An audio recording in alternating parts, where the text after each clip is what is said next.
और आज हम अपने प्रोग्राम में बात कर रहे हैं जैसा कि इमिग्रेशन जो है वो अब इस वक्त यूके में नहीं, यूरोप में नहीं, अफ्रीका में नहीं, बल्कि पूरी दुनिया में ये एक बहुत बड़ा जो है वो मसला बन गया है। और ख़ास तौर पर आप देखें कि यहाँ पर यूके में बड़ी सख्त पॉलिसीज़ बनी है, फिर यूरोप के अंदर भी और अफ्रीका के अंदर भी बहुत सारे पाकिस्तानियों को वहाँ से वो निकाल रहे हैं, मुल्क बदर कर रहे हैं। लेकिन जापान की मैं सूरत हाल देखकर बड़ा हैरान हुआ हूँ कि जापान बड़ा वेलकमिंग कंट्री था। रिसेंटली 2026 से जापान में जनवरी से नए कवानीन नाफिज कर दिए गए हैं। ज़ीरो टॉलरेंस पॉलिसी है। आपकी प्राइम मिनिस्टर, आपके टोक्यो के गवर्नर, वज़ीर इंसाफ, नायब वज़ीर ख़ारजा सभी जो है वो इमिग्रेशन को लेकर बहुत ज़्यादा पॉलिसीज़ उन्होंने सख्त कर दी हैं और शहरियत को भी तकरीबन अब एक ख्वाब बनकर रह गया है। तो पहले तो ये मैं आपसे बात करूंगा कि ये बताइएगा कि जो इमिग्रेशन जो है जापान के अंदर इतना बड़ा मसला क्यों बन गया है। वसीम चौधरी साहब, थैंक यू वेरी मच। आपका बहुत बहुत शुक्रिया प्रोग्राम में लेने के लिए। इस वक्त वाकई जो पूरी दुनिया में एक इमिग्रेशन और इलीगल इमिग्रेशन और ओवर इमिग्रेशन एक बहुत बड़ा मसला बना हुआ है, और जापान भी उन ममालिक में है, खासतौर पर फर्स्ट वर्ल्ड कंट्रीज में जहां पर ओवर इमिग्रेशन हो चुकी है। लोग यानी मकामी लोग थोड़ा सा और गैर मुल्की थोड़ा बढ़ते जा रहे हैं, और जो वसाइल के ऊपर थोड़ा सा उनका कब्जा भी होता जा रहा है। तो जो मकामी लोग हैं, नेटिव लोग हैं, उनमें एक तकलीफ नजर आती है। अब यूरोप में, लंदन में के मुसलमान या गैर मुल्की इमिग्रेंट जो हैं वो मेंबर ऑफ पार्लियामेंट्स और मेयर्स और प्राइम मिनिस्टर्स तक बनते जा रहे हैं।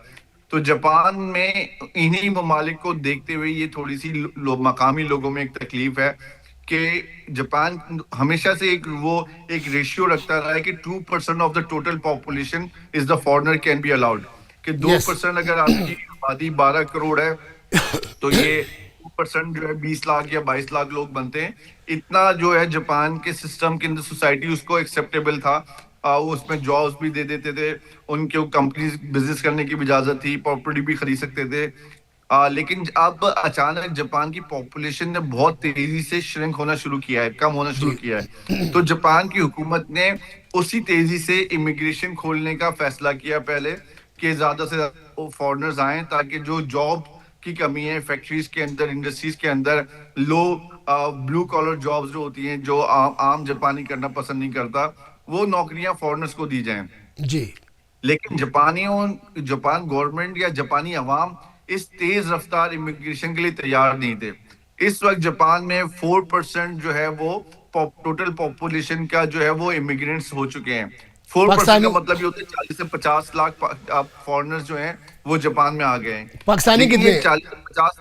जी। पाकिस्तानी कितने हैं सर इसमें से आप बताएंगे थोड़ा सा, लीगल और इलीगल? बहुत अरसे तक अभी 10 से 12 हजार पाकिस्तानी सुना था कि होते थे, लेकिन सडनली पाकिस्तानियों की तादाद भी अब 35,000 तक हो चुकी है। ये लीगल है 35,000? लीगल पाकिस्तानी है जी। हाँ। तो इलीगल की तादाद भी कोई मालूम है जी? इलीगल कितने हैं, गैर कानूनी कितने हैं वहां पर? हाँ, देखिए इलीगल की तादाद तो किसी को नहीं पता होती कि कितनी है, लेकिन फिर भी इलीगल जो थे वो असाइलम डाल देते हैं फौरन। जो इलीगल होते हैं वो आते ही फौरन असाइलम सिस्टम में चले जाते हैं, जहाँ पे 2-3 साल तक उन पे केस चलता रहता है, वर्क परमिट मिल जाता है, वो काम करते हैं, 2-3 साल में जितना पैसा जमा कर सकते करते हैं, और उसके बाद वो उनको वापस डिपोर्ट कर दिया जाता है। तो 8 से 10 हजार लोग ये भी हैं। अब जो प्रॉब्लम आ रही है वो ये आ रही है कि जापान में जैसे ही फॉरेनर्स बढ़े तो उसमें कुछ क्रिमिनल एक्टिविटीज भी बढ़ गई, चोरियां बढ़ गई, और जो है ना वो खासतौर पर रिलीजियस एक्टिविटीज, सिखों ने अपने गुरुद्वारे बना लिए, मुसलमानों की मसाजिद बन गई, मुसलमानों ने सड़कों पे निकल के मातम शुरू कर दिए, मजालिस शुरू कर दी, नमाजें सड़कें ब्लॉक करके पढ़ना शुरू कर दी, पार्कों में आना शुरू कर दिया। तो एक तो एंटी मुस्लिम बहुत ज्यादा बड़ा है, मुस्लिम इनका जो बिहेवियर है या एंटी मुस्लिम एक जापान के अंदर बहुत तेजी से एक मुहिम चलाई गई है। फिर उसके बाद हॉस्पिटैलिटी सेक्टर में बहुत सारे लोग आए। अभी रिसेंटली पाकिस्तान के हवाले से हम बात करेंगे, चूँकि ये प्रोग्राम पाकिस्तान में भी हमारा देखा जा रहा है और पूरी दुनिया में लोग देख रहे हैं, लेकिन पाकिस्तानी जो है वहाँ पर बहुत ज़्यादा खजल हो रहे हैं, खवार भी हो रहे हैं और उनको डिपोर्ट भी किया जा रहा है। उसकी बड़ी वजह कि वो लेट्स से कि वो हॉस्पिटैलिटी सेक्टर में आए, इंजीनियरिंग के वीज़े पे आए, फिर जो ह्यूमैनिटीज़ का वीज़ा था या जो स्पेसिफाइड जो कैटेगरीज थी उन पे आए, लेकिन उन पे काम नहीं मिला और वो दूसरी कैटेगरीज में काम कर रहे थे, पकड़े गए और उनको फिर वापस भेजा जा रहा है। तो इस सिचुएशन में बताइएगा कि इस वक्त जो लेटेस्ट जो सिचुएशन है 2026 की, चूँकि आपके जो टोक्यो के गवर्नर हैं उन्होंने भी बड़ी सख्ती की है इमिग्रेट्स के ऊपर, आपके वज़ीर इंसाफ भी जो है उन्होंने बड़ा स्ट्रिक्ट पॉलिसी ली है कि किसी को शहरियत नहीं दे रहे अब। और दूसरी तरफ जो है नायब वज़ीर ख़ारजा भी, वो भी चूँकि पोजीशन की हुकूमत जो है उन पर काफ़ी क्रिटिसाइज़ है। तो इस वक्त पाकिस्तानी क्या कितने लाख लोग सफ़र कर रहे हैं, कोई तादाद यकीनन पाकिस्तानी एम्बेसी वहाँ पर है, तो मुसलमानों को भी आपने बताया काफ़ी चैलेंजेस हैं, तो लोग कैसे सफ़र कर रहे हैं और वो कैसे बचा जा सकता है, और नए लोग जो है जिनको लूटा जा रहा है वो कैसे बचे? बस देखें, जो अभी सडनली जो कुछ चंद हफ्तों में या चंद माह कबल जो क्रैकडाउन शुरू हुआ है फॉरेनर्स के खिलाफ जी, उसमें हर लीगल पाकिस्तानी को बिल्कुल नहीं छोड़ रहे हैं। ये भी एक बात ज़हन में रखने वाली है। सिर्फ और सिर्फ जो इलीगल पाकिस्तानी हैं, जो ओवर स्टे रह चुके हैं या जिन्होंने पॉलिटिकल सियासी पनाह अप्लाई किए, उन पाकिस्तानियों के खिलाफ घेरा तंग हो रहा है। नंबर 2, इसमें एक और बड़ा मसला ये हुआ कि जापान की गवर्नमेंट, जो प्राइम मिनिस्टर है उन्होंने सनाए तकाची, उन्होंने ये कहा कि सिर्फ और सिर्फ जापान कोई नया कानून नहीं ला रहा फॉरेनर्स के खिलाफ, लेकिन जो कवानीन बने उस पर सख्ती से अमल दरामद कराएगा। अच्छा, अब हुआ क्या है, जो पाकिस्तानियों को सख्ती की जा रही है, उनको डिपोर्ट किया जा रहा है, या तो ये स्टूडेंट के तौर पर आए, और स्टूडेंट में 28 घंटे का काम होता है कि आप 28 घंटे काम कर लें हफ्ते में और बाकी आप अपनी पढ़ाई करें। तो जो स्टूडेंट्स पढ़ाई को छोड़ के पूरे 40-40 घंटे नौकरियों पे लग गए हैं, उनके खिलाफ सख्त कार्रवाई हो रही है। उनको पकड़ रहे हैं तो उनको डिपोर्ट करते हैं, वीजा कैंसिल करते हैं, सख्ती अपने कानून पर अमल दरामद करा रहे हैं।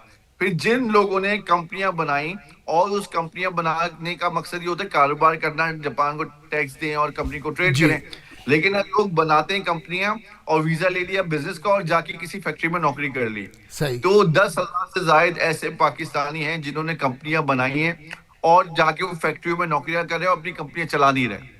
तो ये चीजें जापान के टैक्स ऑफिस को पता चलती है कि भाई कंपनी बने हुए 10 साल हो गए लेकिन उसका टर्नओवर 0 है। पाकिस्तान के किन शहरों से ये लोग जो आ रहे हैं और किन शहरों से इनको जो है वो ज़्यादा लालच दिया जा रहा है? कि मैंने देखा कि आप देखें ना कि एक शहर मंडी बहाउद्दीन से एक बंदा आया तो वो पूरे का पूरा मंडी बहाउद्दीन जो है वो उस तरफ लग जाता है। अगर फैसलाबाद से आया या साहिवाल से आया तो सारे लोग देखते हैं कि यार ये बंदा बाहर से जापान से आया है। तो ये 3 माह पहले गया था इधर, पहले इसके हालात डिफरेंट थे, अब बड़ा अमीर हो गया है। तो इस पर आप बताइएगा किन किन शहरों के लोग हैं और कहाँ पर जो है एक्शन होने की ज़रूरत है, FIA को या मुतलका इदारों को जो है नोटिस लेने की आप समझते हैं ज़रूरत है? या पाकिस्तान की जो एम्बेसी है वहाँ पर टोक्यो में सबसे ज़्यादा लोग सियालकोट, समड़ियाल, वज़ीराबाद, गुजरांवाला, गुजरात, लाहौर, उसके बाद मंडी बहाउद्दीन में ट्रेन। बिल्कुल, ये जो लाहौर से लेके जो पिंडी तक के दरमियान के जो इलाके हैं ना, पंजाब में बेताज बाहर ऑलरेडी हैं, और उनकी जो अमीरी देख के कि वह जो बाहर गया कुछ अरसे के बाद गाड़ियां ले ली, बंगले बना लिए, गांव में खेलता हुआ लड़का अपना किसी तरह पहुंचा, उसको देख के और ज्यादा लोग बेचारे बेकाबू हो जाते हैं और अपना जो है किसी का महल लेके अपनी झोपड़ियां जला देने वाली मिसाल है कि वो अपनी झोपड़ियां जला के भी जमीनें बेच के वो माँ बाप को परेशान छोड़ के वो आ जाते हैं, और वहां पे 100 में से 10 बंदे शायद मुश्किल से सेट होते हैं, बाकी 90 परेशान ही रहते हैं। लेकिन उन 90 परेशान लोगों को लोग नहीं देखते, उन 10 कामयाब लोगों को देख के वो अपना जो है ना झोपड़ियां पैसे दे दे के वो एजेंटों के थ्रू बाहर जापान आ जाते हैं। फॉरेन अफेयर्स के मिनिस्टर सागदार साहब उनको सारा देखते हैं और वो ओवरसीज़ के हेड भी हैं PMLN पार्टी के। तो यकीनन ये अब सवालिया निशान तो बनता है कि मौजूदा हुकूमत की भी जिम्मेदारी है कि जो एजेंट्स हैं वो तो कहते हैं नहीं है, लेकिन जो हैं उनके लिए यकीनन कोई ऐसा कानून होना चाहिए जिससे पाकिस्तान की बदनामी ना हो। अच्छा, ये तो सिद्दीकी साहब आपने बता दिया, और अब जापान ने भी ज़ीरो टॉलरेंस पॉलिसी नाफिज कर दी है कि वो भी किसी को माफ़ नहीं कर रहे। कोई फिगर है आपके पास कितने हज़ार लोग जो हैं, जैसे कि यूके में अब 70,000 बंदा यूके में डिपोर्ट हुआ है जिसमें क्रिमिनल भी हैं, तो जापान में कितने लोग डिपोर्ट हुए हैं और पाकिस्तानी कितने हैं? कोई फिगर आपके पास मौजूद है इस हवाले से? देखिए, मुझे तो ये पता है कि तकरीबन 300-400 पाकिस्तानी जो है ना, महीने के हर महीने डिपोर्ट हो रहे हैं, उनके वीजे कैंसिल हो रहे हैं, डिपोर्ट हो रहे हैं। तो अच्छा। बहुत खतरनाक और तेज रफ्तारी से जो है ना, ये डिपोर्टेशन और अरेस्ट वाला सिलसिला चल रहा है। तो ये और तो दांत बहुत तो सारी जो कानूनी हज़ारों में होगी। वो एंड हजारों में चली जाएगी, बिल्कुल हजारों में चली अच्छा जाएगी। सिद्दीकी साहब, ये तो हमने एक तस्वीर का एक पहलू दिखा दिया है कि ये बड़ा एक भयानक सा पहलू है कि लोग अपनी जमा पूंजी से महरूम हो रहे हैं। और 300 से 400 बंदा जापान जैसे तरक्की याफ्ता मुल्क से, जिसमें लोगों की बड़ी ख्वाहिश होती थी यूरोप में आने से पहले, लोग जापान का ही कहा करते थे, चूँकि सेकंड मोस्ट पावरफुल पासपोर्ट भी है जापान का। लेकिन अब ये जो सेकंड मोस्ट पावरफुल पासपोर्ट है, ये किन लोगों को मिलता है?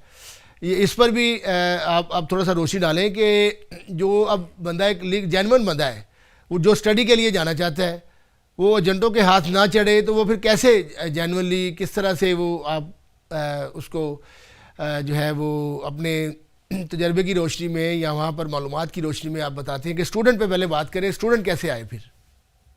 देखिए, जापान में स्टूडेंट वीजा हासिल करना बहुत आसान है।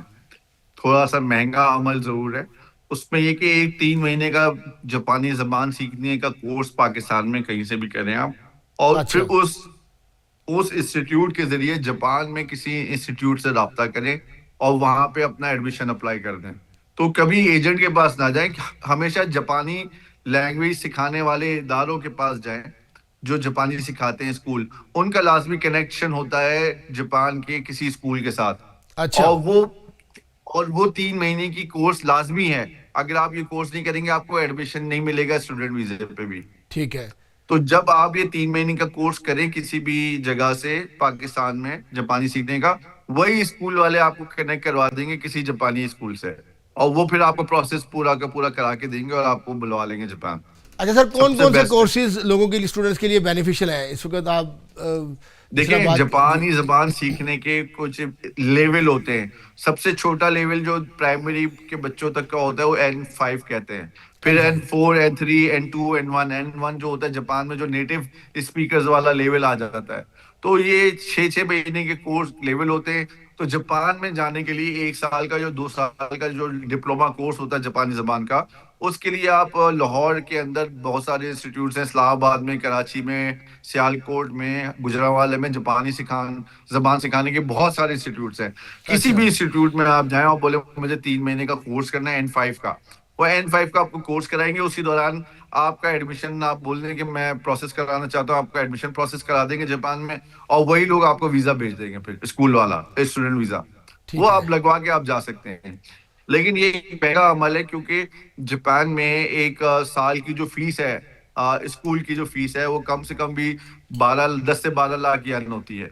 10 से 12 लाख येन का मतलब तकरीबन 24 से 25 लाख पाकिस्तानी। 1 साल का? 1 साल की ना। पूरे? लेकिन उसमें ये होता है कि आपको 28 घंटे हफ्ते के काम करने बड़ा। का मौका मिलता है। और 28 घंटे का मतलब होता है कि आप 30,000 येन हफ्ता कमा सकते हैं, और महीने के 1,20,000 येन। तो आप अपनी फीस भी जो है ना, जापान जाके अपने अपनी मेहनत से आप निकाल सकते हैं।